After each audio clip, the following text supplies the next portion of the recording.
is by following the link and joining via the HAPS link. That way various comments and things will show up more easily, but it'll go out on Facebook and Twitter and so on as usual. And I'm doing this as part of 30 Days Wild, which is a little project run by the Wildlife Trusts, where people are encouraged once a day at least in June for 30 days to get out and do something to engage with the natural world around them, to do random acts of wildness, as they call it. So what I thought we do today, just towards the end of the day, is we're going to wander up the edge of Perivale Wood here and see what there is to see. We're going to check out one little insect survey device I've got in place as well as we go past it, which might have something interesting in it. If you were watching on Wednesday, you might have an idea of what that's going to be. But we'll go up there, we'll see what we can see, we'll point stuff out, we'll have a quick chat about the wood as we go. So I'll turn the camera around. And you can see here that we are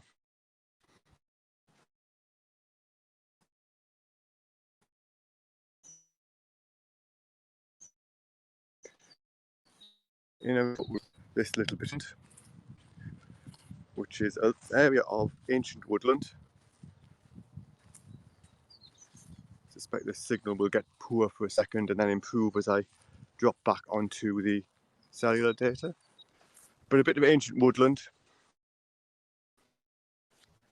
that's being looked after by a charity called...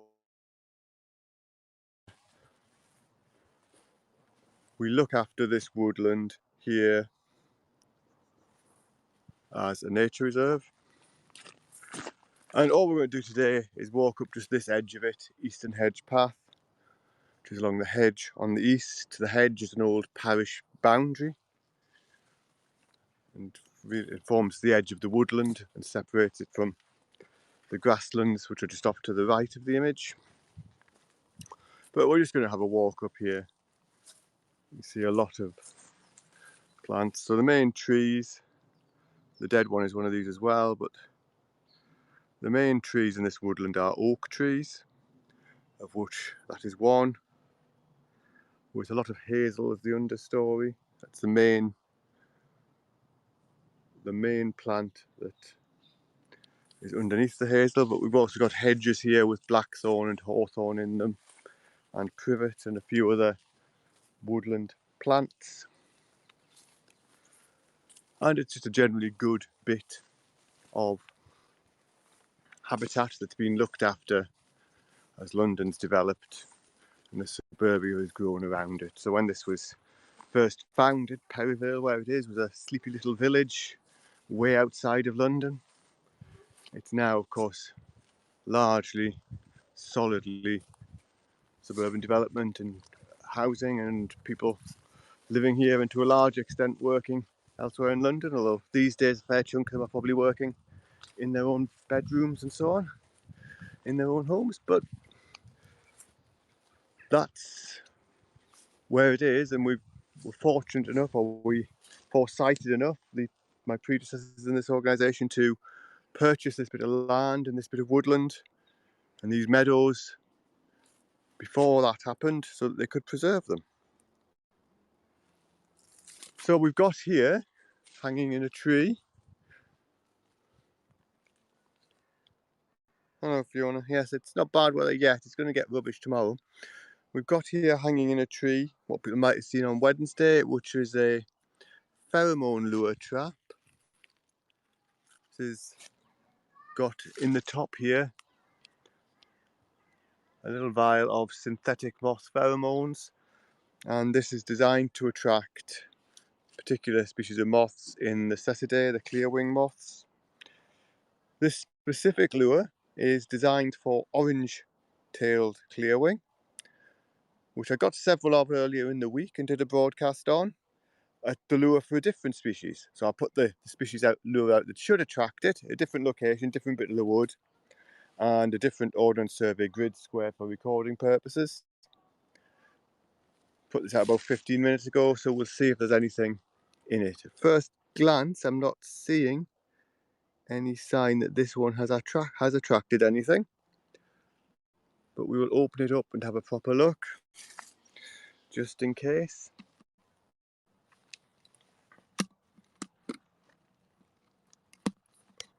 So we'll do down here.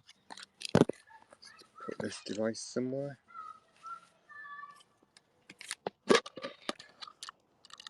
It doesn't look like anything has been attracted to this one yet, which is a bit of a shame. But you can't always be successful with these things. So what I'm going to do now is just put the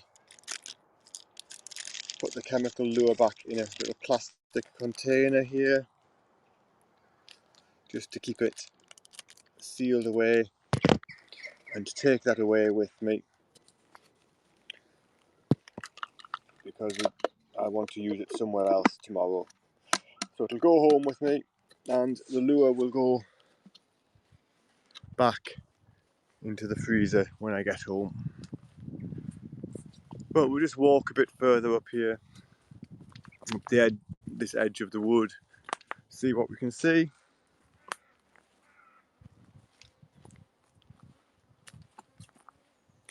Lots of bramble down here.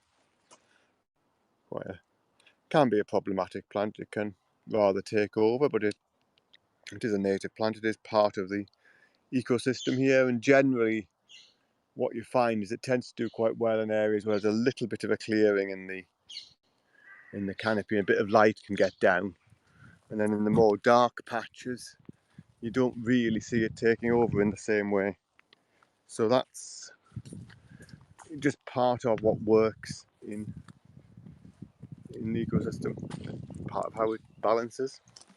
See lots of seed heads of bluebells here. Some broadcasts earlier in the year I did would have shown this wood with all the bluebells out in flower. It looked very attractive and blue. And these tall plants we've got are foxgloves. Again, another plant that crops up quite commonly in woodland, but rather an attractive plant. Quite often I see these being pollinated by bumblebees, which are crawling up into those flowery tubes and presumably getting covered in pollen as a result.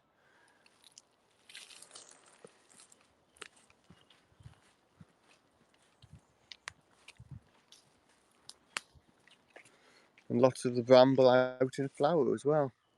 Again, this can be quite a good nectar source. Much more open flower than the other ones, but it can be a good nectar source and worth checking for insects as well.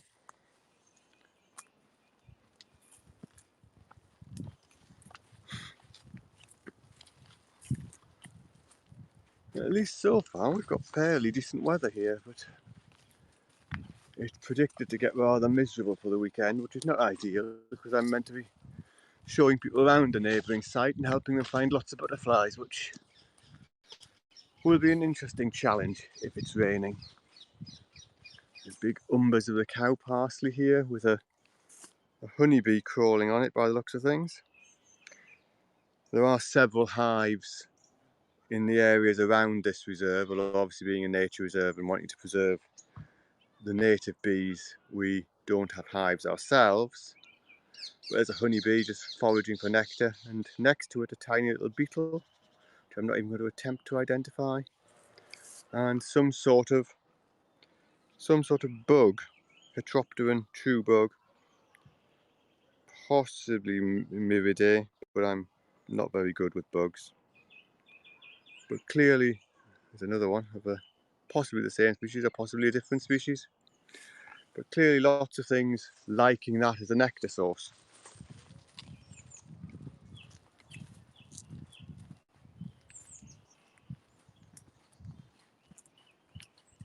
We hear song thrushes singing there in the background, as well as a few other birds.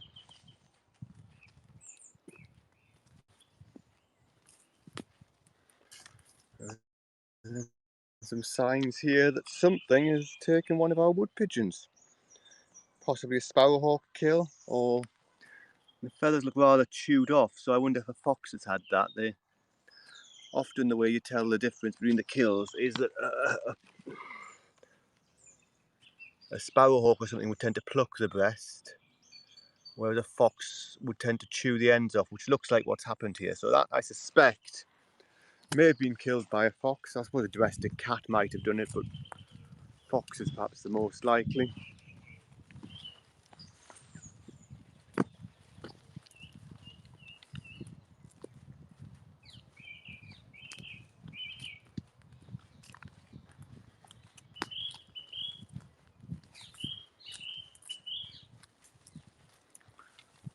Tall grass is wood millet, fairly common woodland grass.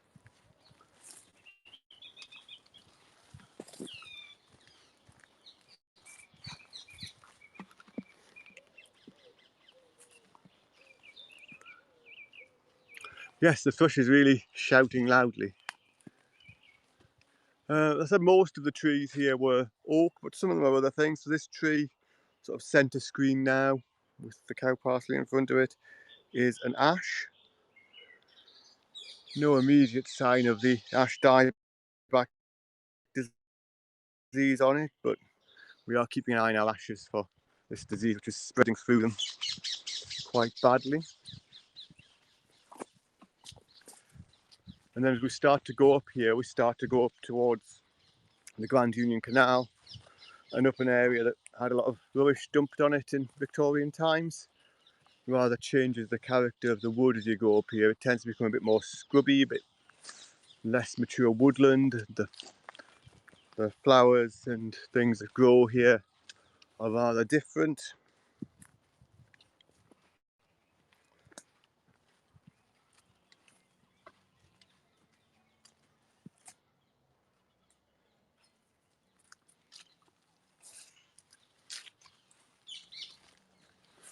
And then we've got here another, not particularly visually stunning, but ancient woodland indicator plant, which is the dog's mercury. And I think it's a rather toxic plant, but it tends to be associated somewhat with ancient woodland that's been here a long time. And we do have a little clump of it just growing up the edge here. And that is taking us largely up to the Grand Union Canal, which you can see through the gate here. I'm going to head out that way and head off home, but I think I will end the broadcast here. We'll have a look back. Let's have a look back into the woodland somewhere, and then we'll end the broadcast.